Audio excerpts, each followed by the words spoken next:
We have made it back to civilization, but the van has definitely seen better days. She is quite dirty.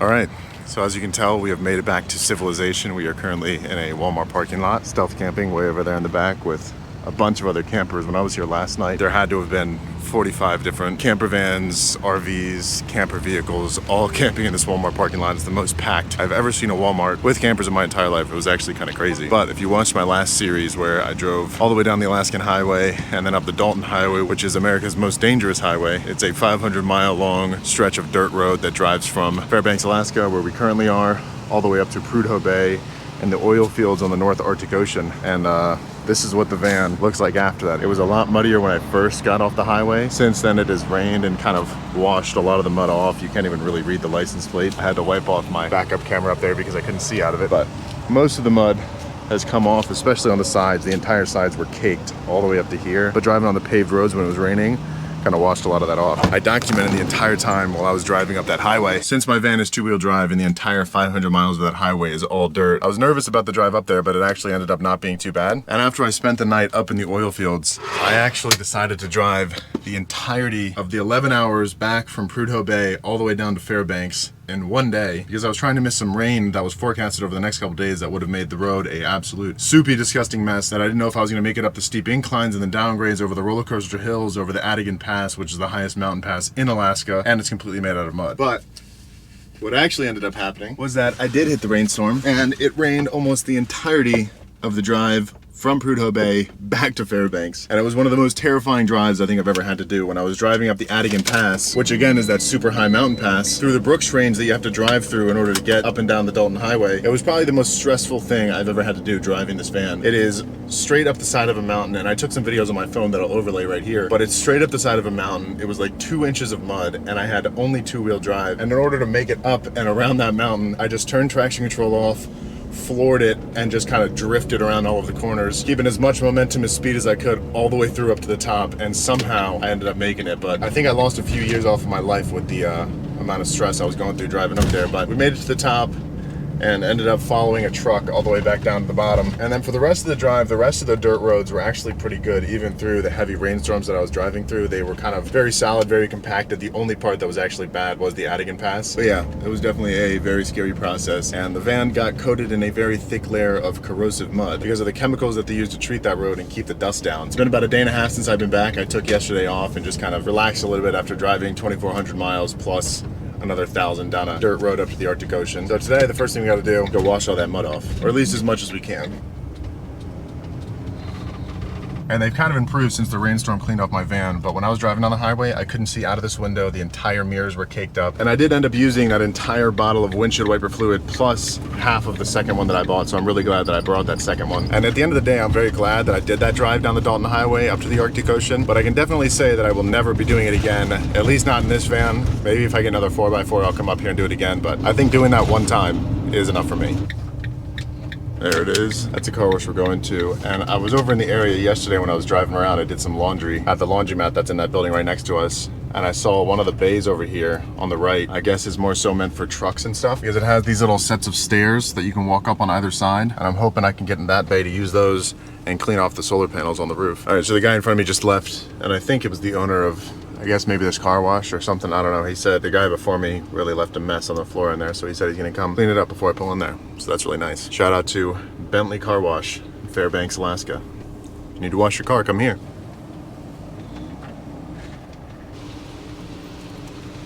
Alrighty, let's get her clean. So I've heard from other people who have driven on the Dalton that sometimes this kind of mud is pretty hard to get off, but I guess we'll see. Here's a little before. Mud all down the sides, all over the back, down the sides over here. And then the front's just a little bit dusty. And I'm actually gonna be able to spray off, but honestly, they look pretty clean. Spray off my solar panels on the roof a little bit. Authorizing.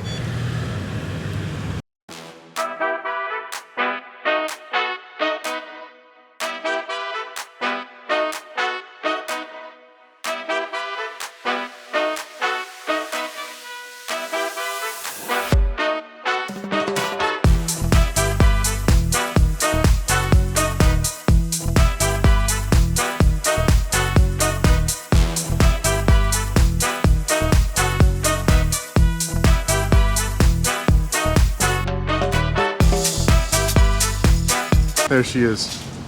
Sparkly, clean. Definitely not perfect. There's still some spots that were kind of tough to get off, but definitely an improvement from what it looked like. So looking a lot cleaner. I'm kind of upset that when I did get off the Dalton Highway, it started raining because the layer of mud was kind of a badge of honor for me for completing that drive. So a little bit bittersweet now that it's gone. Glad she's clean, but I think I'm gonna head over to the vacuums and vacuum out the interior too because she's a little dusty and crusty on the inside. Also, I forgot to mention, I got a new rug back here. It's like a felt rug so I can wipe my feet off, and then I moved my old rug, I don't know if you guys can see it, but up under here in my dash area. She's all fresh and clean, ready to go for today's adventure. And I've been staying in that Walmart parking lot for the last 2 nights. So today I kind of want to get out back into the wilderness, do some camping. So I'm going to drive over to a spot on the river. And since we're in Alaska, I figured tonight we're going to cook some baked Alaska. Something I've never made before, but I'm excited to try.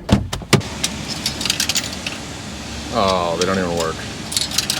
I went over to the token machine over there. Got these tokens that have no cash value because I didn't have any quarters and I thought that's what was needed for this, but apparently it's not. So now I have 5 tokens that cannot be used anywhere. So I'm just gonna leave them right here and maybe someone else will find them and be able to use them. And I guess we aren't vacuuming out the inside. We'll deal with that later. Now that we've got the van all washed, half of it has washed off onto my hands and onto my pants and onto my shirt and onto me. So now, before we head out to our campsite, I think I'm gonna go take a shower. So Fairbanks is a pretty small town, but they do have one Planet Fitness.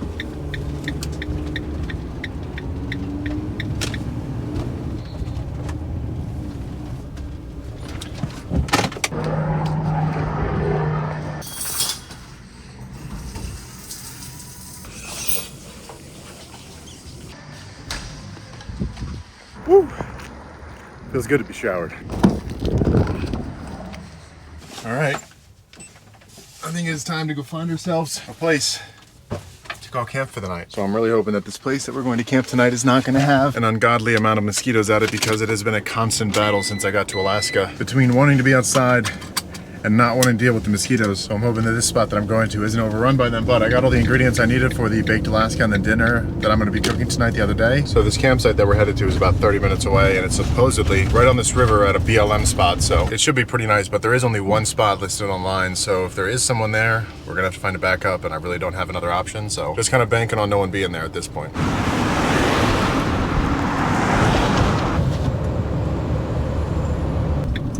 So it should be right down here.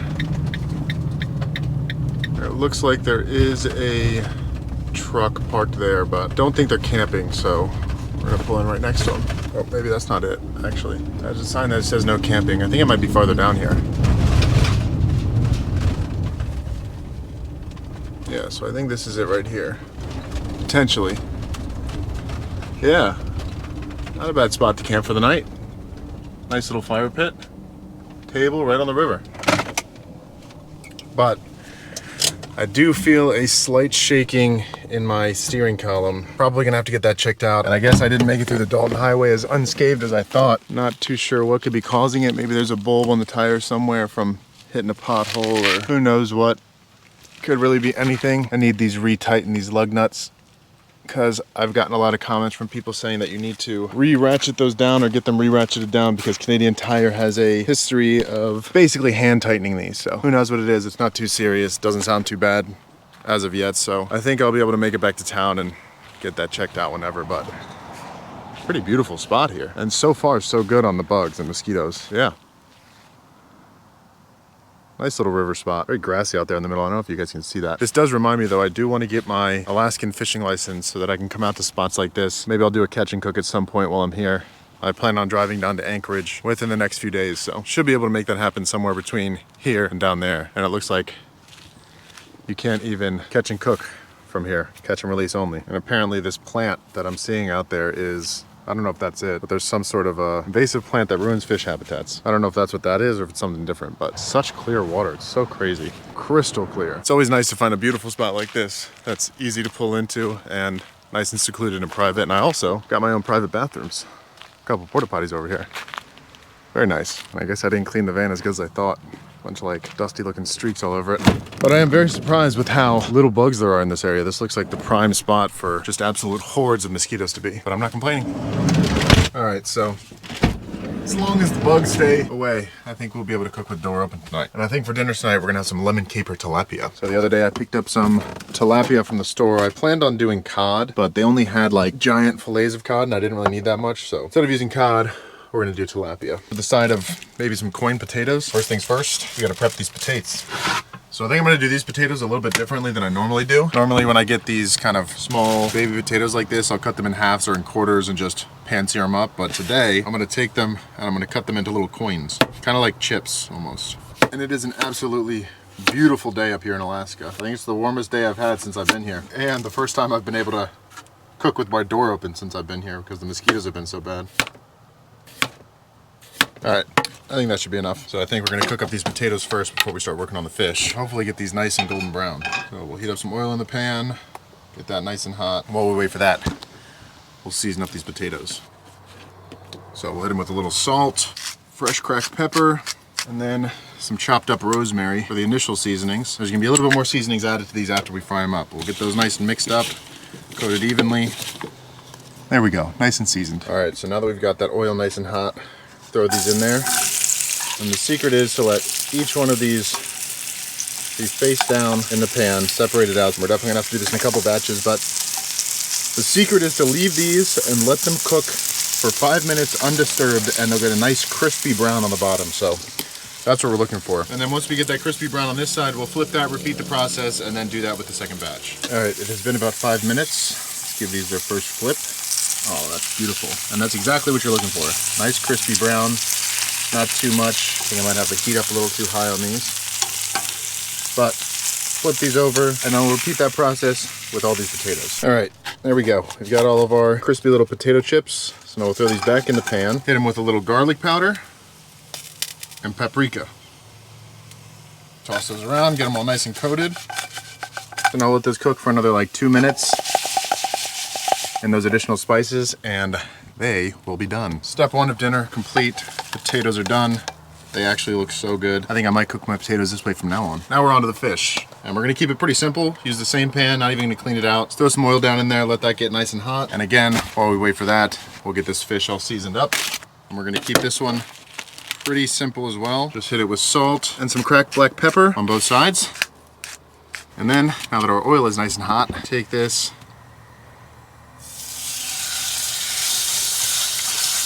lay that down in the pan, sear it on both sides for about 4 minutes. And that is absolutely beautiful. This dinner is turning out perfectly. Alrighty, it is super bright out now because the sun has started poking its head out from behind the clouds. But now to the pan we can add a tablespoon of butter, let that melt and then coat the fish in it. Go ahead and throw in a teaspoon of capers. Now we'll let this cook in that butter and caper mixture for just about, I don't know, 2 minutes. And then we'll finish it off and we should be ready to eat. Fish looks like it's just about done. I chopped up some lemons off camera. Squeeze those on in there. Cover the fish. Throw it into the pan. One more. And then it should only be about another minute sitting in that. And we're done. Take that out. Throw some of those capers on top. Also, a little lemon disc because we're fancy. And then finish that off with some lightly dried parsley. Toss the potatoes on there. Hit those with some parsley to make it look fancy. If you ever want to make a dish look fancy, just throw some green stuff on top. There we go. That's pretty much it. That is our lemon caper tilapia with a side of roasted potatoes. Delicious. And it is a beautiful day outside, so grab myself some sparkling water. Fork, and we're gonna eat this outside at our nice little picnic table since we can finally enjoy the outdoors bug-free. So now that my oh my god, those are so good. Now that my daily series is over, traveling up here to Alaska, which if you don't know, I posted a video every single day documenting my trip from the start of the Alaskan Highway all the way up the Dalton Highway, and now we are back in Fairbanks, Alaska. I think my plan from here on is to travel south, head to Anchorage. I haven't really decided yet if I want to make that drive back. I have reached out to a couple companies that would potentially allow me to ship the van back to Seattle, pick it up there, and then I'll drive down the California coast. But if not, we're just gonna book it the 2,400 miles back down the Alaskan Highway and over to California. So we'll see what the actual plan is when the time comes, but for now we're hanging out in Alaska, and this fish is absolutely delicious. So after we finish up dinner here, I might pull up a chair, hang out outside here, and enjoy the sunset, since the sun never really sets here because we're in Fairbanks, Alaska. In the middle of July, but we're gonna enjoy what we can of it and then just hang out until tonight when we're making Baked Alaska.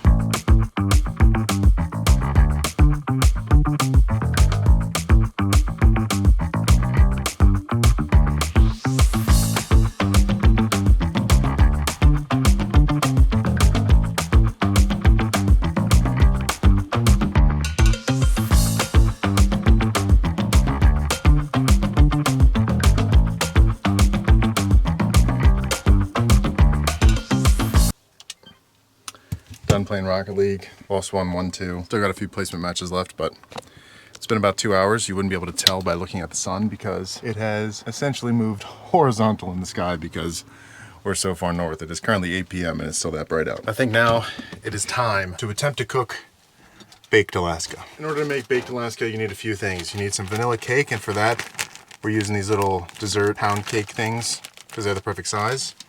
And then a few days ago, in preparation for this video, I bought some ice cream and I stuck it in the freezer and I cut it up into these little puck-sized chunks. So I've got this one and I've also got this one. But basically, until we're ready to use these, I'm gonna keep these in the freezer so they stay as solid as possible. But for Baked Alaska, essentially you need three things: a cake, ice cream, and then a whipped meringue on top that you can either bake, torch, or flambe in order to get a nice singe on the outside. And I don't trust my oven enough to bake it, so we're not gonna do that. And I don't have any alcohol, so we can't flambe it. So our only option is to take this torch lighter and try to torch it. But first, we've got to make a meringue, which is going to be made a lot harder and take a lot more work because I don't have a standing mixer, so I'm going to have to beat a bunch of egg whites for probably 30 minutes until they get nice soft white peaks. So in order to make our meringue topping, first thing we need is a bowl, some eggs, specifically the whites of the eggs.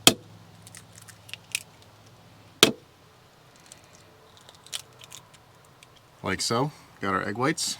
So to those egg whites we can add just a touch of cream of tartar. Throw that in there. A pinch of salt. And then half a cup of sugar. And now, essentially, I just whip this until I get soft white peaks or my arm falls off, whichever one comes first. Really need a standing mixer. All right, so we're getting somewhere. Got some bubbles forming. It's been about 5 minutes. See how much longer it takes. All right, it's been about 10 minutes. I think I severely underestimated how hard this was going to be to do with a fork. We are making some progress. It's getting a little bit thicker, but we need it to be a lot thicker than that. I actually watched a YouTube video on technique, and if you hold it close to your body, tuck in your elbow, and just move your wrist. You're supposed to be able to do it for longer, but it just feels really uncomfortable. So I'm just doing it like this. All right. Check back in with you guys once I've made some more progress.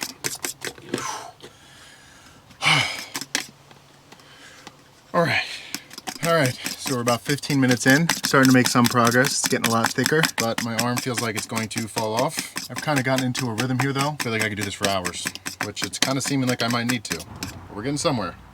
All right, so we're really getting somewhere now, maybe another 10 minutes. It's already been 25, and hopefully thickens up the last little bit. All right, we're about 35 minutes in, maybe 40. I really don't know. I feel like my arm has lost all feeling. I don't even know if I'm consciously stirring anymore, but we are definitely making progress. We're almost to the point of white peaks. I essentially want to get this to the point where I can turn this bowl upside down and nothing's gonna come out. I want like a thick, Cool Whip type consistency. That's what I'm looking for. So we're almost there. We're getting peaks, but not soft white peaks, and it's still a little bit too liquidy. It would also be a lot easier if I had a whisk and not a fork so I could get more air into the mixture faster, but sweating. All right, so I had to make a pad for my hand out of a napkin because I was starting to rub my hand raw with the back of the fork. But we've definitely got some soft peaks starting to form. It might be almost done. It actually might already be there. I think I'm gonna go for like 5 more minutes, just get it nice and thick, and then should be ready to go. But I started this whole thing at 7:55, so I was probably whipping by 8:05. It is currently 8:44. Oh, we're definitely getting there because I can turn the bowl all the way upside down. Nothing comes out. All right, that is good enough for me. Oh, my forearm is so sore.